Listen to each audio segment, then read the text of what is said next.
देश की जितनी भी वस्तुएं हैं अपनी, देश में जितने भी मानव हैं सब अपने।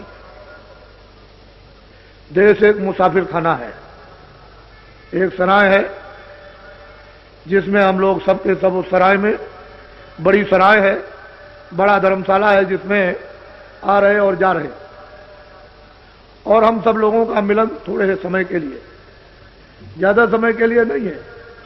मित्र हैं, दोस्त हैं, परिवार है, बच्चे हैं, माँ है, बाप है, रिश्तेदार है, कौम है, कौमियत है, ये थोड़े दिन का यहाँ मिलन।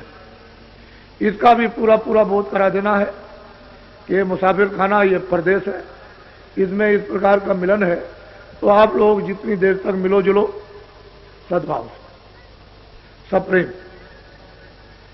एक दूसरे के इस मुसाफिर खाने में जो धर्मशाला उसमें काम आओ, आप उसके काम आओ, वो आपके काम।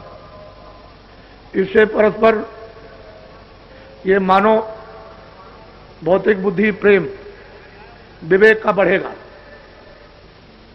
जब प्रेम आपस में विवेक का बढ़ने लगेगा तो भौतिक बुराइयां अपने आप छीड़ होने लगेंगी, कमजोर होने लगेंगी। उनकी तरफ से बुराई, तरफ से लगाव कम होने लगेगा, चाहे वो हिंदू हो, चाहे मुसलमान, चाहे सिख हो, छोटा बड़ा, अमीर गरीब, कोई हो, लगाव कम होगा। जब हमें आपस में प्रेम बढ़ेगा, भौतिक सांसारिक बुद्धि विवेक का, तो फिर हमको ये सुनने को मिलेगा कि हम तो विशेष काम के लिए यहां भेजे गए, मालिक ने हमको अनमोल अपनी कारीगरियों से हमको ये तन, ये शरीर, ये जिस्म दिया है, तो हमारा काम तो और है इन्हीं के कामों के साथ में। तो आपने फिर आत्मिक जागृति आप में होगी, और फिर वो आत्मिक प्यास लगेगी। जब भूख लगेगी, प्यास लगेगी, तो आदमी उसके लिए कि हमको प्यास लगी है और ये सब अच्छा नहीं लगता, तो वो दौड़ेगा कहीं पानी मिल जाए। तो महात्माओं के पास में ये जल है, भोजन भी है और जल भी, वहां इनको आध्यात्मिक पीने को मिलेगा। उनके पास इसका मुहाना है, स्रोत है, झरना है जो निकल रहा, उस घाट पर अमृत की धारा निकल रही। पीने वाले पी सकते हैं, लेकिन आपको प्यास लगे तब मुंह बंद किए रहोगे, जबरदस्ती कोई मुंह में खोल करके अगर डालना चाहे पानी तो आप बंद कर लो, तो कैसे डाले? तो उसे प्यास के कारण मुंह खुल जाएगा।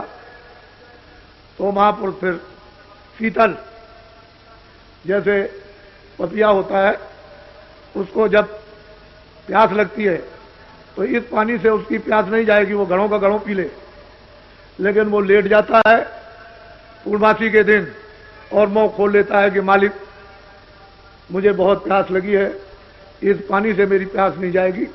तो मालिक उसके प्रण को, उसकी तड़प को, उसकी प्यास को, तो स्वाद की एक बूंद गिरा देता है, उसके मुंह में गिर जाती है, उससे वो जीवित रहता है। इसी तरह से महापुरुषों के पास जल है, भोजन है, वो आध्यात्मिक। लेकिन आप जब बाहर से अपना संबंध है, बाहर से अपने विचार और काम, भौतिक विवेक, प्रेम का नहीं बनाओगे, तब तक ये सब आपके लिए शत्रु हैं।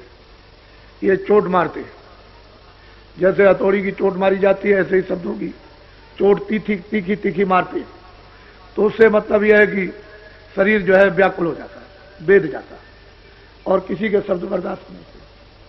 लेकिन जब प्रेम हो जाएगा तो सब वही कड़वे शब्द जो मारेंगे, जैसे फूल लग रहे हैं, आपके दिल दिमाग पर उसका कोई असर नहीं किसी तरह का। तो असल में चीज यह है कि ये जो प्रस्ताव पास हुए, ये काम के लिए, दया आपके साथ शामिल है। वो जब आप चलोगे तो निमित्त मान बन जाओगे, दया काम करें। काम आपका कम और मेहनत कम और काम ज्यादा दिखाई देगा। ऐसा मालूम होगा कि पहले ही से कोई काम कर गया, लेकिन तुम निमित्त मात्र तो बनो। तुम निमित्त मात्र बन के जब तो प्राप्त करो, और तुम निमित्त मात्र नहीं बनोगे तो ये बोध और अनुभव कैसे होगा कि आगे कोई काम कर गया। आपने काफिले में देखा और लोगों ने सबने कानों से सुना, बुद्धि से सोचा कि लोग बैठे हुए हैं, कहते हैं कि अरे भाई आपका काफिला अब आज आ रहा कि कल निकल गया। कह लगे भाई वो तो अभी पीछे आ रहा, अभी तो नहीं निकला। कह लगे जो लाखों आदमी कल से निकल रहे झंडी लेकर के और जय गुरुदेव बोलते हुए, वो कौन लोग थे? हमने भाई वो तो काफिला पीछे आ रहा। सब लोगों ने सुना काफिला पीछे आ रहा।